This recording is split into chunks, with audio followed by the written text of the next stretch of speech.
On t'a menti pendant des années.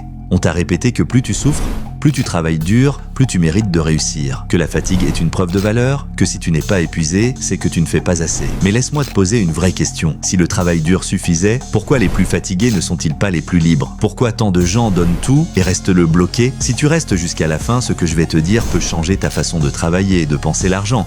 Et surtout, ta relation avec la vie elle-même. Depuis des siècles, on vit sous une vieille croyance profondément ancrée. La sueur serait sacrée. Dès l'école, puis au travail, on nous a appris une seule vérité supposée absolue. Plus tu te bats, plus tu gagnes. On nous a fait croire que la réussite se cache dans la douleur, dans les nuits blanches, dans l'usure du corps et de l'esprit. Mais il y a une vérité que peu osent dire à voix haute. L'argent n'est jamais venu uniquement du travail acharné. L'histoire est remplie de gens honnêtes, courageux, épuisés, qui sont morts pauvres. Si l'effort physique suffisait, les personnes les plus riches du monde seraient les ouvriers les plus fatigués. Or, ce n'est pas le cas. La réalité est simple, même si elle dérange. La richesse ne répond pas à la fatigue, elle répond à l'alignement. Ce qui fait circuler les opportunités, l'argent, les rencontres, ce n'est pas ton niveau d'épuisement, c'est ton état intérieur, ta manière de penser, ta manière de ressentir, la fréquence que tu dégages. Il y a plus d'un siècle, un homme appelé Wallace D. Wattles a résumé cela en une phrase puissante.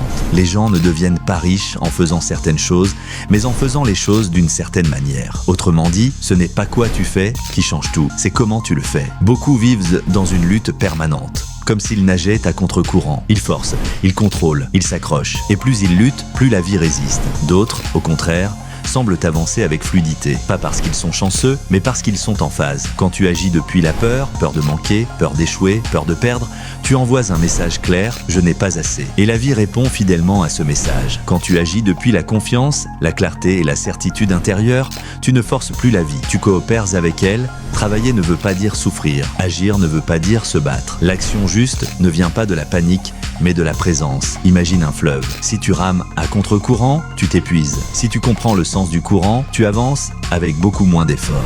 La vraie question n'est donc pas « est-ce que je travaille assez ?», mais plutôt « suis-je aligné avec ce que je fais ?» Quand ton esprit, ton intention et tes actions vont dans la même direction, le travail devient une expression, pas une punition. Tu ne cherches plus à survivre. Tu construis, tu crées, tu permets à la vie de passer à travers toi. La richesse, à ce niveau, n'est plus une lutte. Elle devient une conséquence naturelle. Et rappelle-toi ceci, tu n'es pas ici pour t'user. Tu es ici pour exprimer ton potentiel. Quand tu fais cela, la vie soutient ce mouvement. Si ce message t'a parlé, appuie sur « j'aime » pour soutenir ce type de contenu et aider l'algorithme à le montrer à d'autres. Abonne-toi si tu veux continuer à apprendre, à travailler avec la vie et non contre elle. Écris en commentaire « je choisis l'alignement » pour ancrer cette décision intérieure et partage cette vidéo à quelqu'un qui s'épuise encore à croire que souffrir est la seule voie vers la réussite.